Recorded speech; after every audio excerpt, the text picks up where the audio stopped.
That's just not how this industry works. And you have to, make a name for yourself. I mean, I've been the official agent for the Padres for 10 years. It took me 6 years within the organization to make a name for myself, within the organization of the Padres. And so just like that, just like with real estate, you have to earn your keep. You have to prove yourself. Guys, you know how I got this interview, which makes sense now because Melissa's a former door knocker and cold caller, which I am as well. I just kept knocking on her door. Not physically, but I just kept hitting her up and she's like, no, and just, she responded, but it was, it was sort of like, I get a lot of these messages. I think she even maybe mentioned that. Dude, I'm on podcasts a lot. I'm kind of podcast burned out. But eventually she said yes, and here we are. Time, you guys. Time.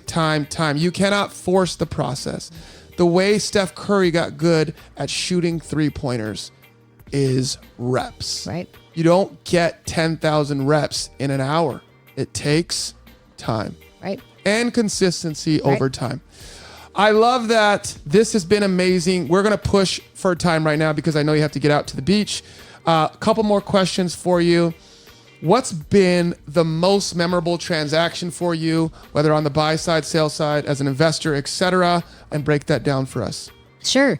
I would say, and this kind of goes to the whole, everything is a full circle. So my most memorable transaction was actually a property that I sold in a beach community. And it was a client that I had gotten 10 years before that I met at an open house when I was somewhat of a newer agent. And it was only a couple $100,000 listing. And, I valued that relationship. I cultivated it, kept in touch. For all of you people out in Kentucky, only a couple $100,000 listing. These are San Diego, California terms. So just throwing that out there. It's like comparing it to like a $50,000 house, right? Or 20, right. Depending on where exactly. you are. Yeah.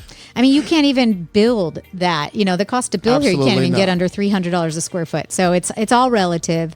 But my client ended up being a trustee for a seller that had no family. And anyway, she was the decision maker. And she remembered me because I kept in touch with her. And again, from this lower price condo for standards of San Diego. And this was almost a $6 million listing. Beautiful. Okay, from a $200,000 connection. Yep. And from there, it was just an amazing experience to be able to satisfy the trust and the estate. And then I literally, with her family and connections, received about 12 other transactions. Awesome. And so, the moral of the story of that is you never judge a book by its cover. And I know a lot of people sometimes say they have a minimum, which is always so interesting to me. They say, well, I don't do transactions under X amount. And, my comment to that is you don't know where that next transaction will lead from that connection. And that was a perfect example. And that client of mine, I've kept in touch with for so many years. And now they're a little elderly and ill. And, I want to be there for them and make sure, that they're doing well. And they've moved out of San Diego to, have a better lifestyle with their family based on their health. But like for me, that relationship, I hold very close to my heart just because it was just so wonderful to see the progression of it. It's awesome. I have a story like that. So my good friend, shout out Mike Bazin. He's a distributor for a large company called Green Tech, CED. I used to own a solar company. Started from the ground up. We built it. We did 120 million over 8 years, but I didn't know how to read balance sheet or a P&L. I've told the story many times when I first started the business. Was a trained door knocker, but it was like, if those guys can do it, we can do it. That was my thought process.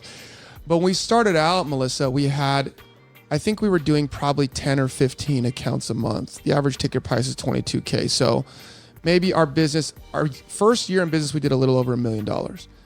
Long story short, Mike came along at the very beginning of our company when we weren't doing much.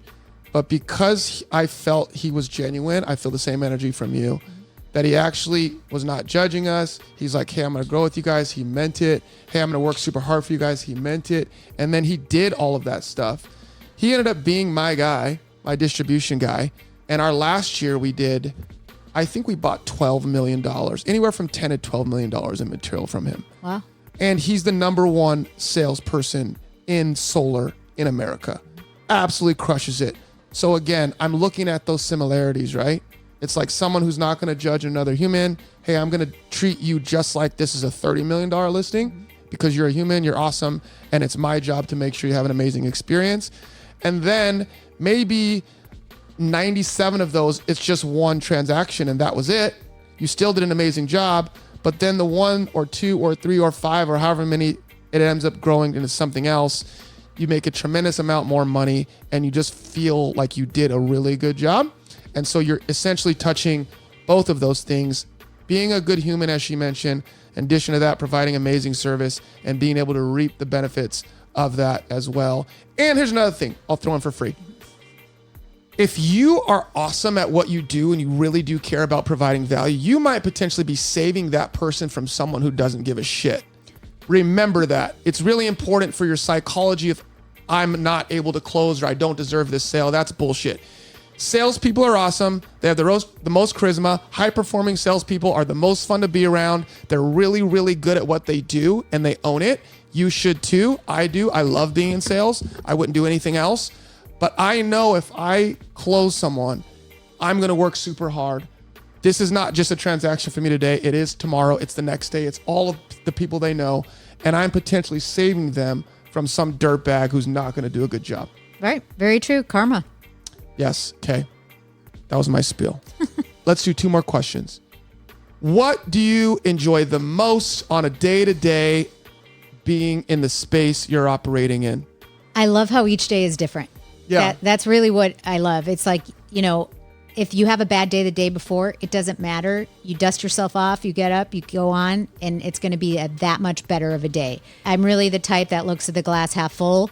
I think that, when, of course, nothing is perfect. There could be cancellations, things happen. Maybe you don't get your offer accepted. Maybe, a buyer cancels the day that they're supposed to close. I mean, I've kind of seen it all. Do you feel like the training you had, Melissa, early in your career in sales helped you deal with that rejection? Because there are some salespeople that they'll get a listing agreement and that becomes their whole world. Mm-hmm. And if their offer, maybe it sits on the market too long, or maybe they lose the listing agreement because they don't sell the property.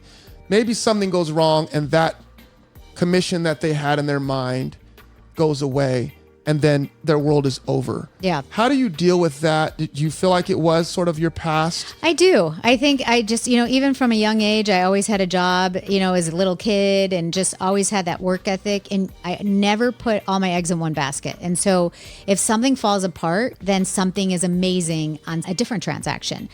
Because a lot of times people will have like 1 or 2 transactions and put their all into all of it. And I try to put my all into pipeline. Exactly. Yep. You have to have a pipeline because otherwise, your world will crumble if you only have one thing that you're counting on and then it falls apart. And so if there's a terrible situation that falls apart, I don't of course, I mean, I'm human. Something it hurts. Yeah. No, I don't like it. I don't like losing a listing. I don't like losing an offer. It bothers me, but that also drives me then. And what can I learn from it? How can I get exactly. better? Yes. Exactly. Yep. So how could I not have this happen again? Right. I used to break down every sales pitch that I would do when I was in a home. Like, where did the sale go wrong? Right. Could I have made that sale? Was that just a C buyer and it was really only price? I could not have shown value. There's no way I was getting that sale, but I'm not giving myself an easy way out. Right. What could I have done? And over time, again, back to the time thing, you get better and better and better. And then the no's become maybes and the maybes become yeses. Right. Okay. Nonprofits. And then we'll talk about the Padres and we'll call it. So we'll start with the Padres.